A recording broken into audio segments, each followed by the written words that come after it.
For quite a long time now I've been working with paper and folding, because the folding part became really important because of marks that it can make in the surface of the paper if you crease the paper, and lots of these little details became very important, and started working with the grid, and sort of things grew from there. So, and it became a lot about repetition and very tiny details. Printmaking paper, it just has a way of holding a fold and the creases that it kind of equates to drawing to me in a way, because the surface gets slightly creased and you get all these tiny little shadows. You end up with a slightly raised surface. So as well as kind of some of the shapes that I was working with, it was that kind of memory. Paper has to have a memory. It's defined as having a memory. It has to have a memory so it can retain the fold.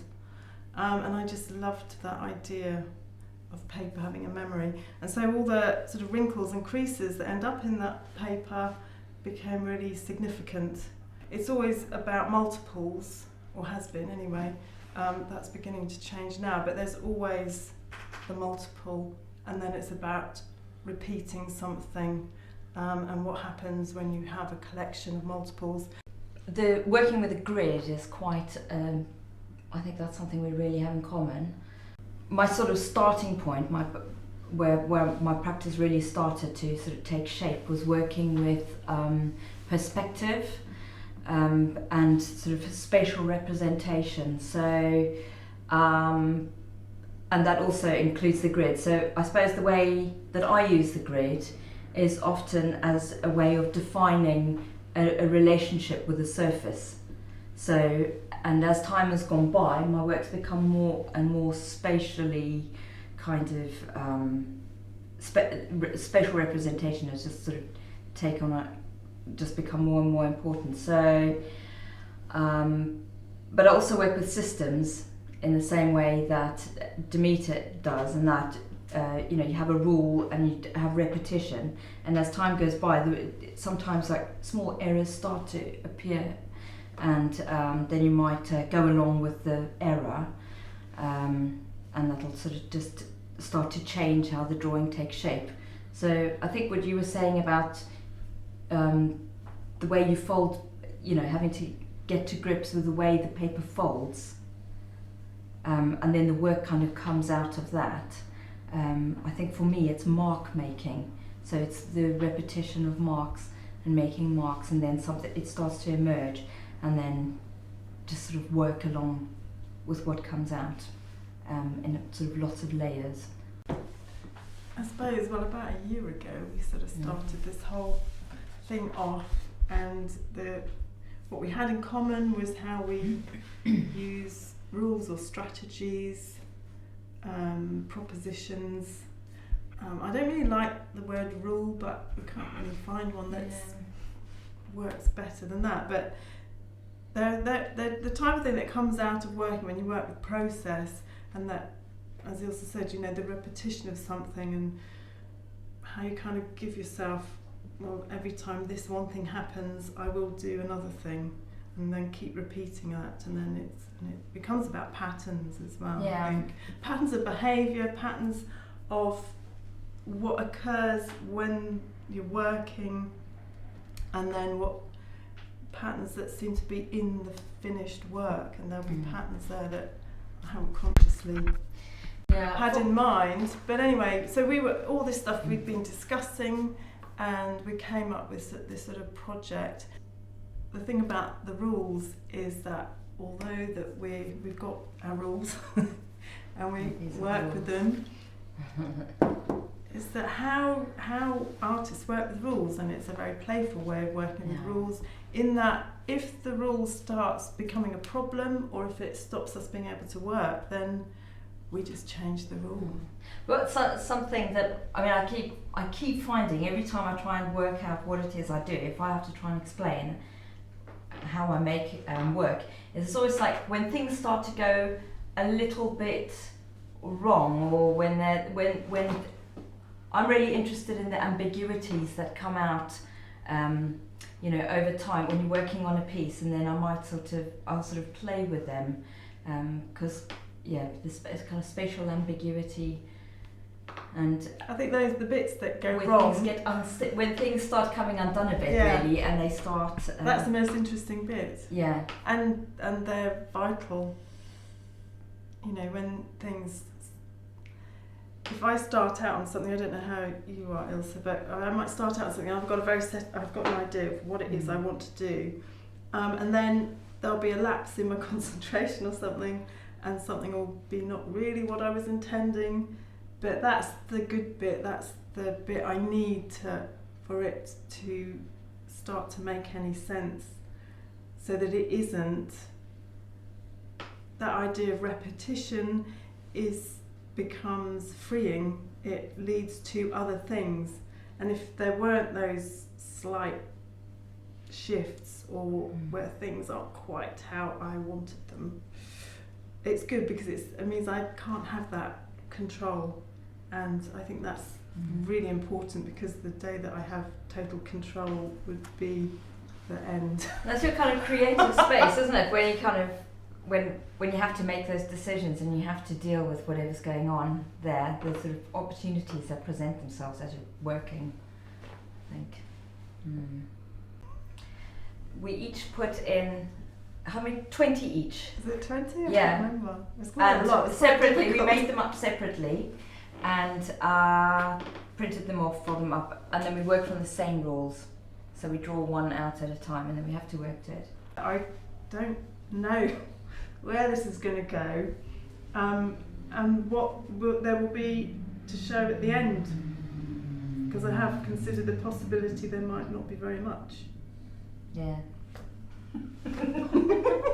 Yeah. Well, I'd say the same as Demeter, really. I agree with Demeter, and you know, having this time to share ideas and to just work together.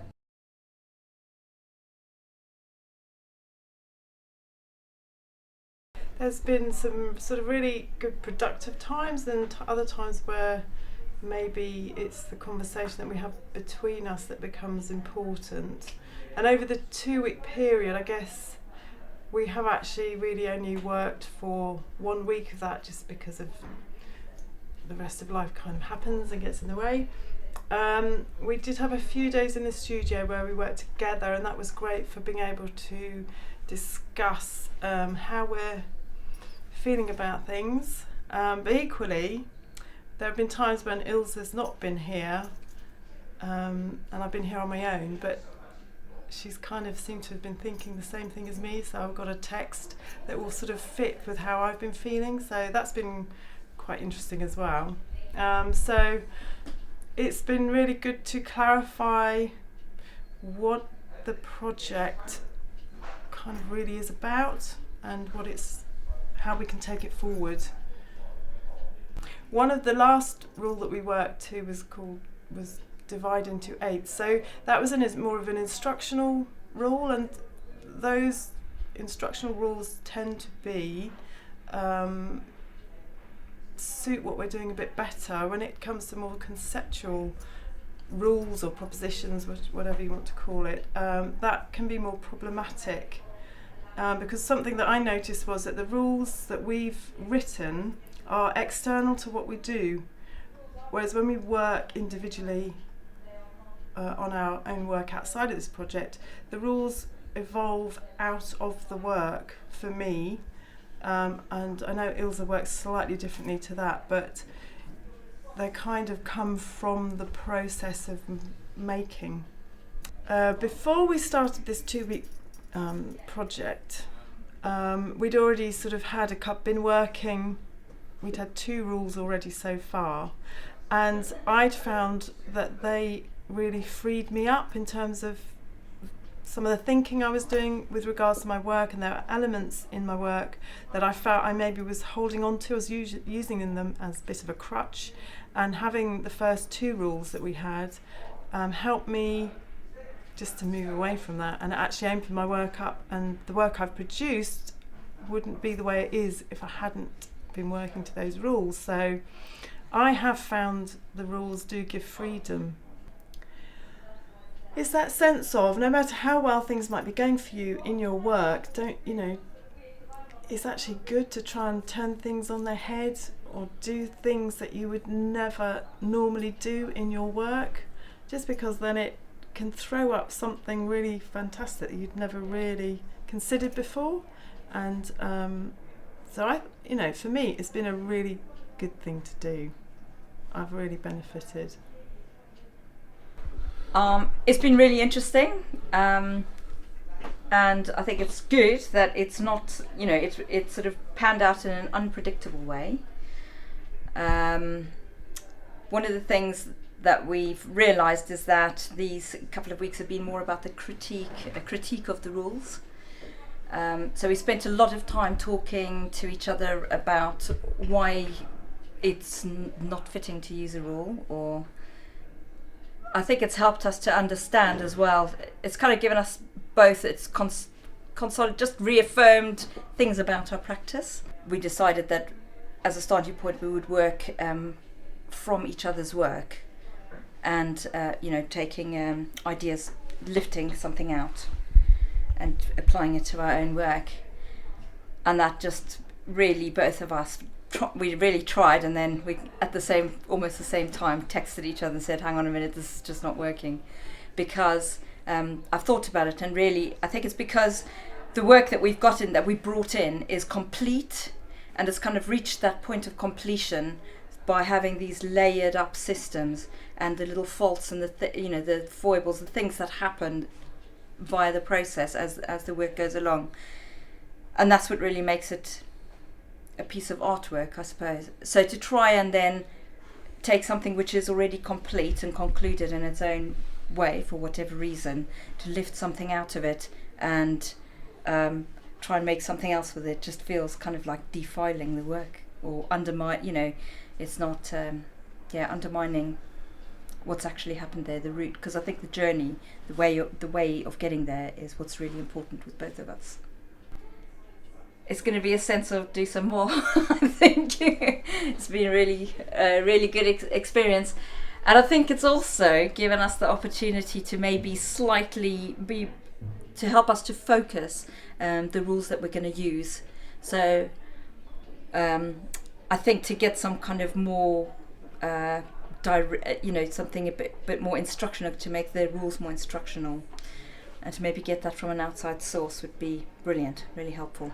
Just to be able to have the time to be together in a space and work and to have those conversations, just to be able to just have that contact. And I suppose in a way it's a little bit like being in a little bit like being in back at uni when you have your peer group around you and you're able to kind of really have conversation on tap about work ideas through. So it's been very helpful, and also I think having the input of Six has been very good as well, because it's helped us to document it and to make something really concrete out of it that we can take forward, and that's brilliant.